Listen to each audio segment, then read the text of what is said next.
Liz Coley, and welcome back to Undercover Reading. We're in the middle of reading The Captain's Kid. We're beginning Chapter 6 today, Outbound. We're leaving the moon. As we prepare to break lunar orbit, everyone found a place, resumed a role. Cooks were cooking, pilots were piloting, techs were teching, and for us kids, it was our last night before onboard school.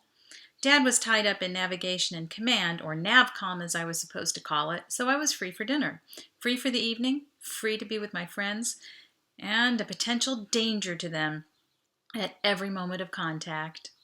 I messaged Karthik, who had come back on an earlier shuttle, cafe or dining room. We're all at the dining room. And no one called me. My heart sank even though I knew it was the right choice. They'd already figured it out for themselves. It was safer to keep their distance. Hurry, saved your spot. Oh, or not. Maybe they just thought I was smart enough to figure out when dinner started. I darted down the long corridor from my room to the elevator and boarded alone. Hub B was only one step along, leaving no chance that a homicidal maniac could board and kill me in the elevator. In spite of that logic, I couldn't help watching the altimetric view showing progress toward my stop, and I breathed with relief when the door opened onto an empty corridor. It was completely stupid to keep checking over my shoulder to see if security or anyone else was following me. No matter how many times I peeked, they weren't. At least, not in person. I eyed the hallway security cameras with suspicion and hurried to the cafe. Unfortunately, the saved seat was next to Audrey, who greeted me with the most sparkly, adorable smile. You'd never know I nearly killed her a few nights ago. I showed a few teeth, but my cheeks refused to smile back. A big red 0 blinked in my imagination. Her foot touched mine under the table, definitely not by accident. Her ankle slid up and down my leg in a very disturbing and wonderful way. I cursed myself for what I had to do next. Drop a fork as an excuse to lean under the table and disentangle myself, and then settle down again with my leg out of reach. Still, she leaned into me with that smile, and it was all I could do to tear my eyes away and say, Con, how was your time on Luna? Fun, she said brightly, and then dropped her voice to a husky whisper. But the best part was here, spying on Miss Jan for you. I tailed her at all her meals. She had a lot of them with the captain, actually. Something in me lurched at that piece of intelligence, like the elevator floor had dropped out from under my feet. Con hissed. Anyway, she spotted me watching her in the classroom, so I said I came to see if she needed any help, and I ended up organizing it all with her and loading all our handholds and getting ready for tomorrow. She's super nice. I don't think she's it, Brandon, but I'll still keep an eye on her if you want. Nah, I shook my head. There's no way she could have done all the stuff on Luna while she was here. Khan's eyes widened. What stuff on Luna? I stared at Karthik. You didn't tell her? I can't believe you didn't tell her. Good man. Karthik flinched as I thumped him on the back. Hey, why would I do that? It's not my story to tell. I didn't either, Audrey whispered. I didn't know what the official version was supposed to be. She winked at me.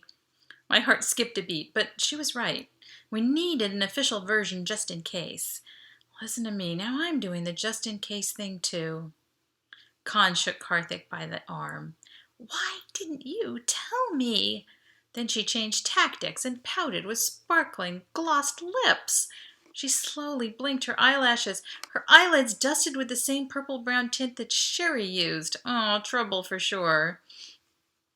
Karthik was saved from crumbling under her assault by the arrival of the waiter with a cart of entrees. I pointed to a small steak with marble-sized potatoes and carrots on the side. The steam rising from a pool of sage butter made my mouth water. Karthik raised a hand in caution and handed me a plate of spiced rice with raisins and nuts, cashews from their crescent shape.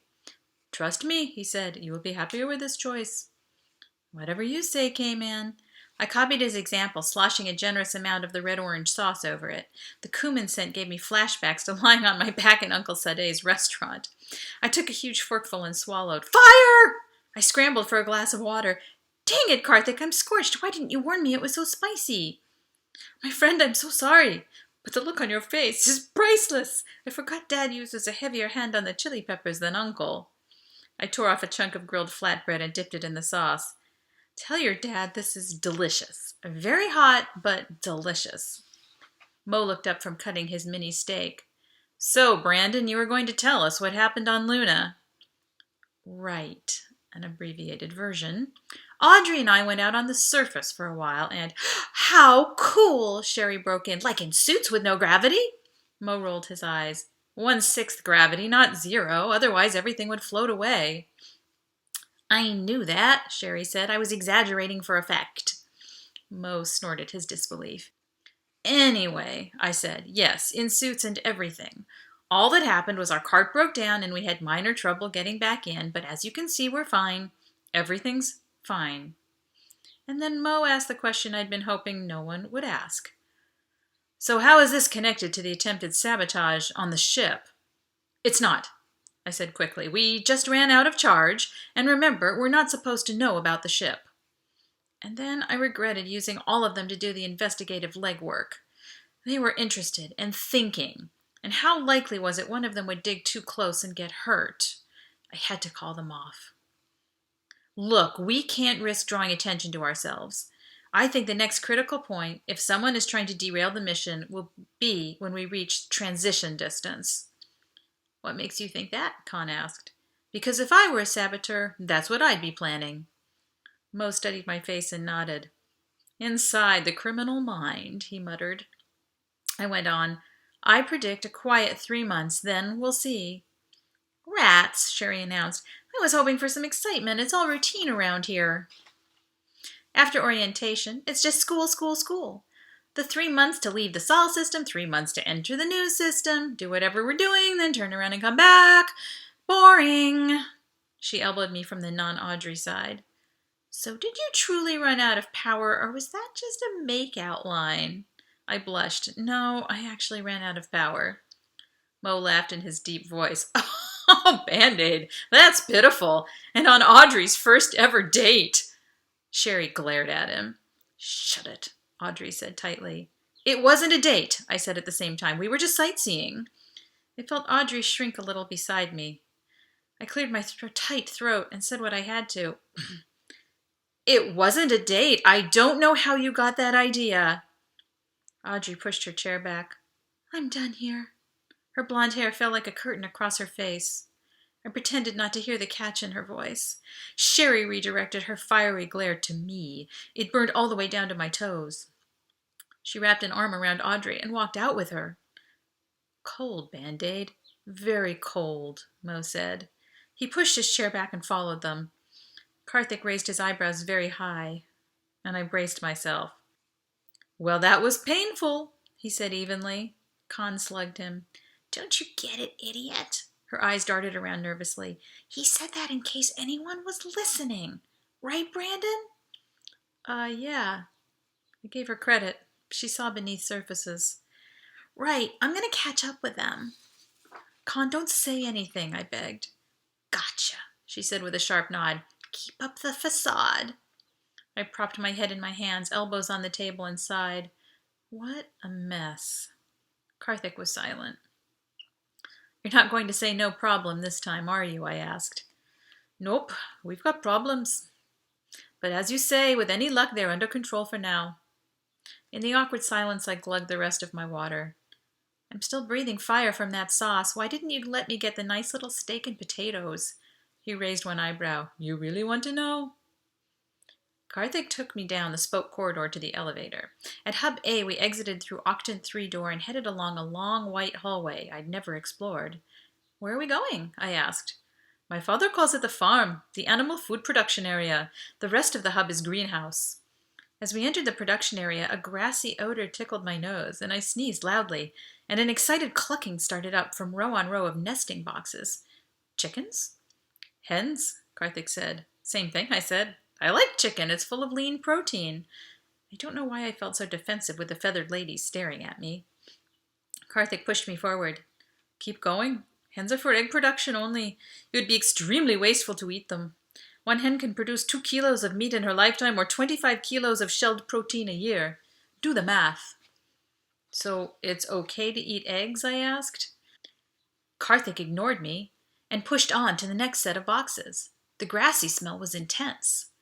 This time, when I sneezed my head off, a wild, high-pitched whistle came at me from every direction. I peered inside a cage. A pair of large, beady black eyes stared back from a chunky, tufty-haired creature. It peeped at me. Oh, Karthik, look at this cute little fella. I poked a finger through the cage and scritched the soft nose of the curious rodent.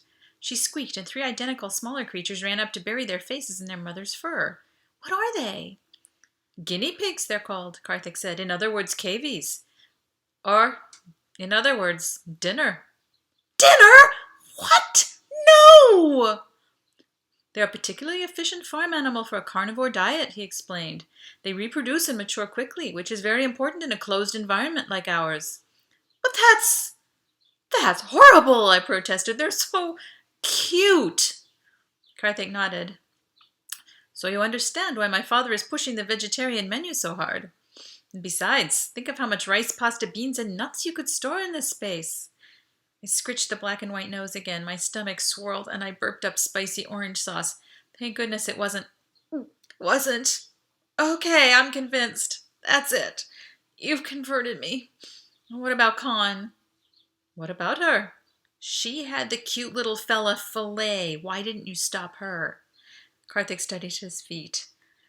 I haven't gotten around to... I punched him lightly in the upper arm. You haven't brought it up, have you? He shook his head. I punched him a little harder. Coward! Ouch! And again. Chicken! Ouch! Come on, I said. Everyone needs to see this. I turned back one last time and called to the room full of rodents. Don't worry, guys. I'm going to save you. That's a promise. Loud whistling cheers followed me out of the room. That's the end of that part. Please subscribe. Please come back again for the next episode.